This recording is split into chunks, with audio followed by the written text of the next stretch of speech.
आज हम पढ़ने जा रहे हैं पाठ 9 वचन।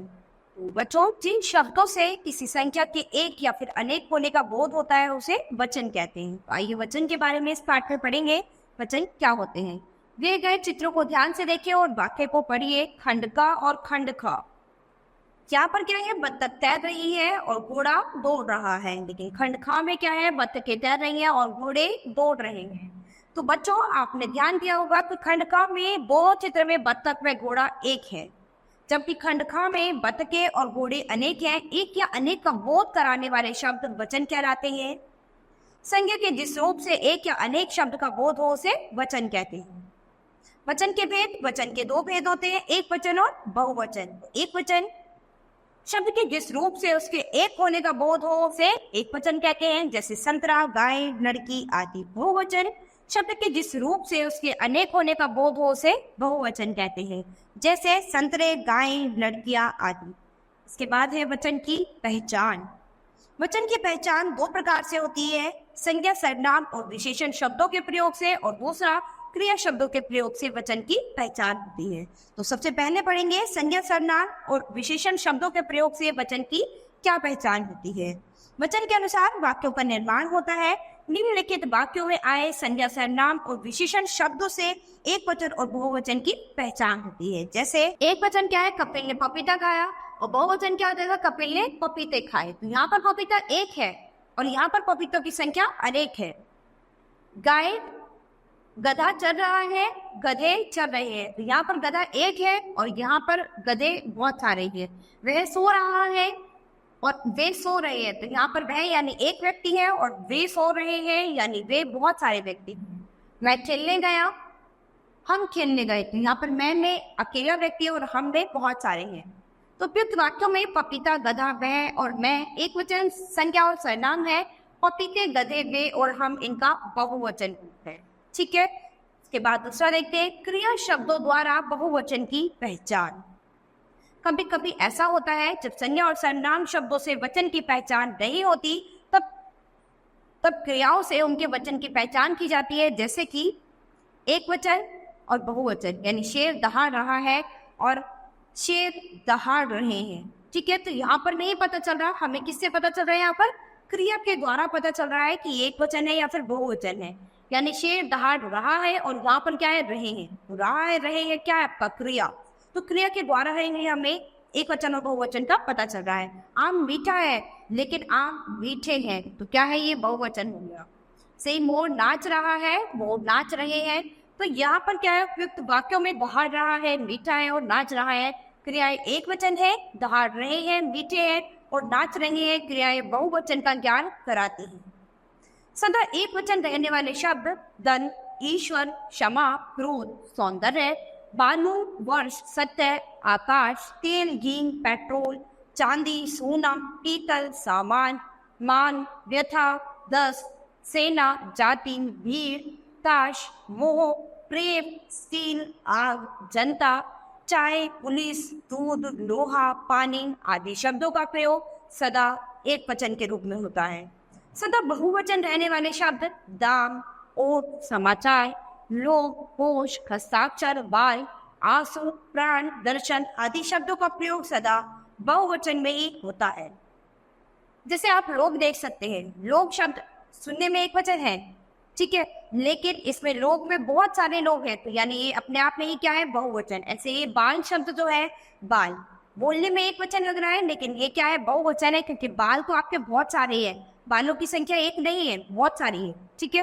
तो ऐसे ही कुछ शब्द ऐसे होते हैं जो हमेशा अपने आप में ही बहुवचन होते हैं। एक वचन शब्दों का बहुवचन के रूप में प्रयोग आदर और सम्मान प्रकट करने के लिए एक वचन शब्दों का बहुवचन की तरह उपयोग किया जाता है। जैसे कि पिताजी अखबार पढ़ रहे हैं, आप कार जा रहे हैं, गुरुजी पाठ पढ़ा रहे हैं, चंद्रशेखर महान देशभक्त थे। उपयुक्त वाक्यों में पिताजी, गुरुजी, आप और चंद्रशेखर एक वचन शब्द है, परंतु इनके प्रति आदर और सम्मान प्रकट करने के लिए क्रमशः के साथ बहुवचन क्रियाएं पढ़ रहे हैं, पढ़ा रहे हैं, जा रहे हैं आदि प्रयुक्त हुई है। इसीलिए अपने बड़ों के आदर और सम्मान के लिए हम हमेशा बहुवचन का प्रयोग करते हैं। इसके लिए हम कभी भी एक वचन का प्रयोग नहीं करेंगे। इसके बाद आता है वचन परिवर्तन। एक वचन शब्दों को बहुवचन शब्दों के रूप में परिवर्तित करने के कुछ नियम हैं। उनका विवरण इस प्रकार है।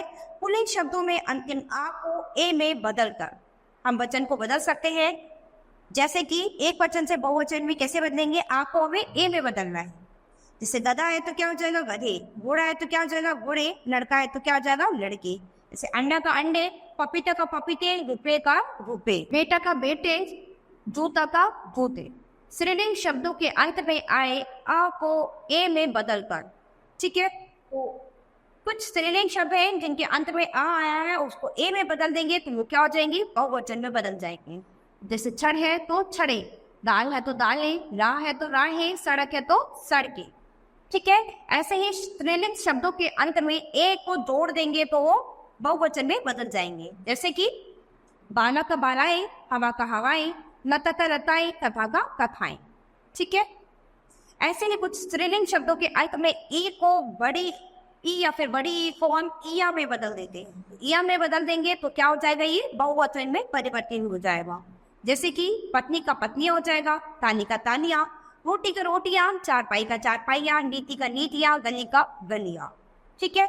ऐसे ही स्त्रीलिंग शब्द के अंत में आए या को या में बदलकर हम बहुवचन में बदल सकते हैं। जैसे कि लुटिया का क्या हो जाएगा लुटिया, पुड़िया का पुड़िया, चुटिया का चुटिया, कुतिया का कुतिया, ठीक है।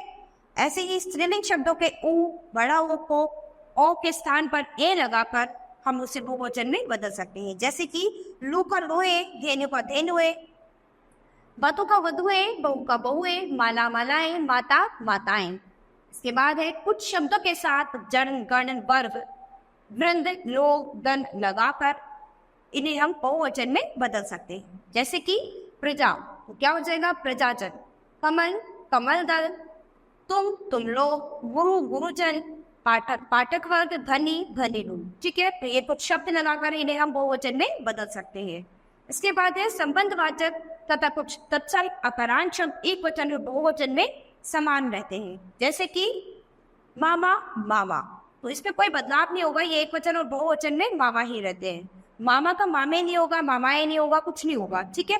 ऐसे ही नाना का नाना ही रहेगा, सम्राट का सम्राट ही रहेगा, श्रोता का श्रोता ही रहेगा, काका का काका ही रहता है, और दादा का दादा, बाबा का बाबा, चाचा का चाचा। ये कुछ शब्द ऐसे हैं जो एक वचन और बहुवचन में हमेशा समान रहते हैं। तो बच्चों यहाँ पर आपने वचन के बारे में पढ़ा है, यानी वो शब्द जो एक या अनेक संख्या का बोध कराते हैं वो वचन कहलाते हैं। वचन भी आपके दो प्रकार के होते हैं, एक वचन और बहुवचन। जो एक संख्या का बोध कराते हैं वो एक वचन कहलाते हैं, और जो एक संख्या का बोध कराते हैं वो बहुवचन कहलाते हैं। तो यहाँ पर कुछ शब्द ऐसे होते हैं जो हमेशा एक वचन होते हैं, कुछ शब्द ऐसे हैं जो हमेशा बहुवचन के रूप में ही होते हैं। तो कुछ ऐसे शब्दों के बारे में हमने इस पाठ में पढ़ा है। आप अभ्यास में इन्हें फिर से पढ़ेंगे जिससे आपको याद हो जाएंगे कि जो शब्द हमेशा एक वचन के रूप में होते हैं या फिर जो शब्द हमेशा बहुवचन के रूप में होते हैं उनको किस तरह प्रयोग करना है। कुछ शब्द हमने रूप परिवर्तन यानी वचन के रूप में परिवर्तित किए हैं, यानी एक वचन से बहुवचन में परिवर्तित किए हैं, तो उसके बारे में भी आप अभ्यास में पढ़ेंगे और इनको अच्छे से याद करेंगे। तो बच्चों ये पाठ हमारा यहीं खत्म होता है। अब हम अपनी नई क्लास में मिलेंगे अपने नए पाठ के साथ। धन्यवाद।